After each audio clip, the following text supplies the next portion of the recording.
Hi y'all, my name is Austin Strickland, and I've been reading a chapter a day out of the Yellow Bible version. And today we're reading Exodus chapter 21. Now these are the ordinances which you are to set before them.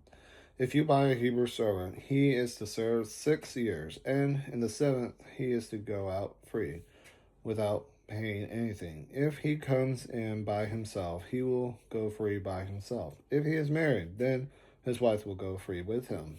If his master gives him a wife, and she bears him sons or daughters, the wife and her children will be her master's, and he will go free by himself. But if the servant says, I love my master, my wife, and my children, I will not go out free.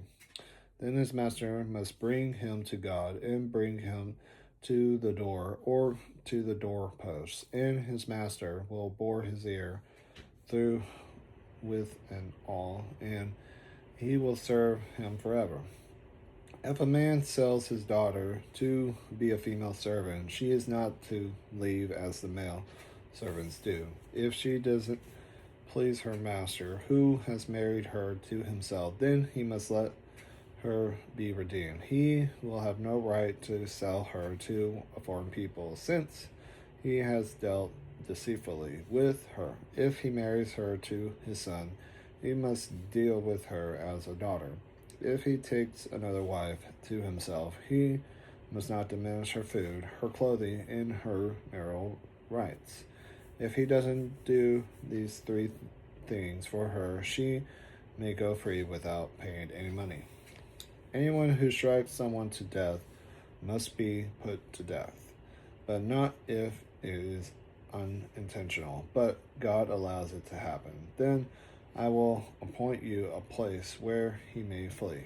If a man schemes to deliberately kill his neighbor, you must take him from my altar to be executed.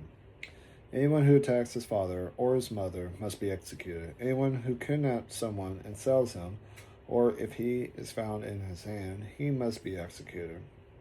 Anyone who curses his father or his mother must be executed.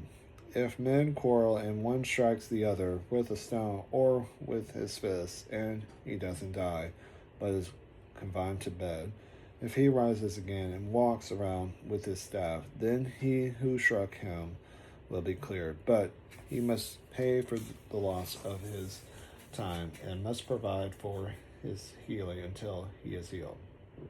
If a man strikes his servant or his maid with a rod and he dies under his hand, the man must be punished, notwithstanding if his servant gets up after a day or 2, he should not be punished, for the servant is his property. If men fight and hurt a pregnant woman so that she gives birth prematurely, yet no harm follows, he must be fined as much as the woman's husband demands and the judges allow.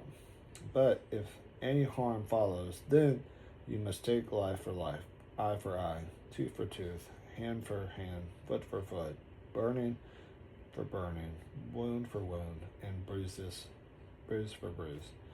If a man strikes his servant's eye or his maid's eye and destroys it, he must let the servant go free for his eye's sake. If he strikes out his male servant's tooth or his female servant's tooth, he must let the servant go free for his tooth's sake. If a bull gores a man or a woman to death, the bull must be stoned, and its meat not be eaten, but the owner of the bull will not be held responsible. But if the bull had a habit of goring in the past, and this has been testified to its owner, and he has not kept it in, but it has killed a man or a woman, the bull must be stoned, and its owner must also be put to death. If a ransom is imposed on him, then he must give for the redemption of his life whatever is imposed. If it gores a son or a daughter, this judgment applies to him. If the bull gores a male servant or a female servant, 30 shekels of silver must be given to their master, and the ox must be stoned. If a man opens a pit, or if a man digs a pit and doesn't cover it, and a bull or a donkey falls into it, the owner of the pit must make restitution. He must give money to its owner, and the dead animal will become his. If one man's bull injures another so that it dies, then they must sell the live bull and divide its price. They must also divide the dead animal. Or if it is known that the bull was in the habit of goring in the past and its owner has not kept it in, he must pay bull for bull, and the dead animal will become his. See y'all tomorrow for chapter 22.